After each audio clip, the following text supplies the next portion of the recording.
देवानो काय सांगावं म्हणजे तिथली शोभा जितकी वर्णन कराव तितकी शोभा आहे. अशा प्रकारची शोभेला काही कमीच नाही.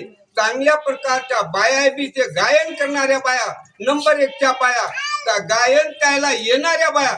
चलता चलता जर माणसानं त्याचं गायन ऐकलं तर तिथं उभंच राहावं, उठून जाऊ नाही, असं त्याचं गायन होतं.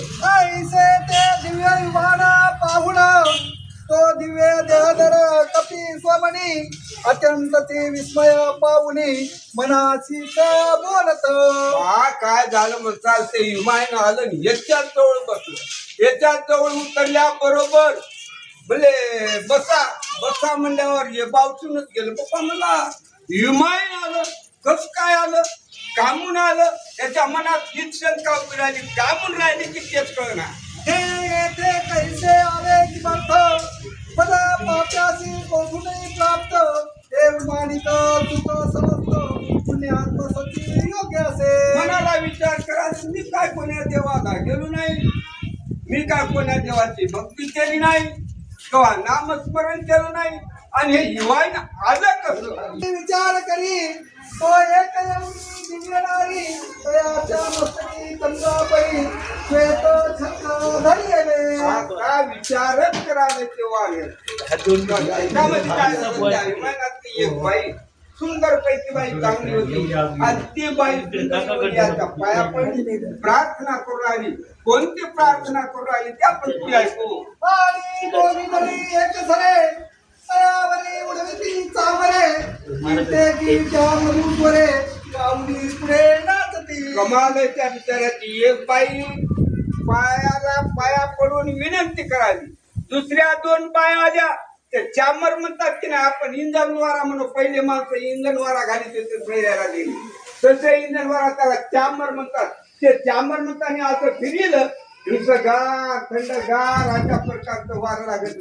वारं त्याला जास्त लागत नाही, कमी लागत नाही, वारं सुंदर पैकी लागते. अशा प्रकारचा 2 बाया दोन्ही कोण आणि त्या वानेराला वारं घालायला हाती घेऊन या तांबूल एक उभी राहिली जवळ स्वर्ण भृंगारी गंगाजळ घेऊनी पुढे एक ठेवी. एक बाई मस्त फिल्टरचं पाणी थंडगार बर्फाचं घेऊन बाई उभी राहिली. दुसरी बाई एक पानाचा विडा 14 प्रकारचं, त्याच्यात काय आपण रोज विडा म्हणाल होती तशा प्रकारचं लवंगा काही काही अशा प्रकारचे विडा घेऊन ते बाई एक त्या कोण्या वानेराच्या समोर उभी आहे. ऐसे ते वैभव पाहुणी तो दिव्य देही कपी तत्क्षणी कुंड्यावरीला चित्रावाणी विशेष स्वस्त राहिला. अशा प्रकारचं हे करून काय म्हणाला, मनाला समजत राहिला. म्हणजे त्याला या वानेराला काहीच म्हणायना, काहीच बोलायचं कळना, उगा टुकटुक पाहू लागला. असा त्या वेळेचा संबंध आला.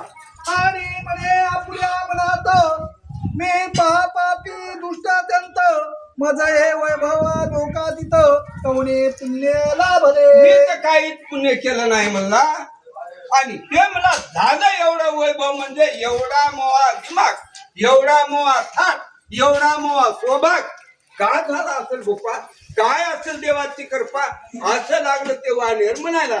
म्या कधी सर्व धर्मांत ऐसे पुणे नाचरिले खचित की देणे श्री हरी प्रदाप्त विमानातून जाईन. म्हणला मी कव्हा याच जन्मात तर केलंच नाही, मात्र मागल्या जन्मात कव्हा केलं नसेल म्हणला. मात्र हे विमान आलं कसं, खुद कृष्ण परमात्मानं वाट लावलं हे मला कमाल वाटाली. अशा प्रकारची शंका वानर ते मनात करू लागलं.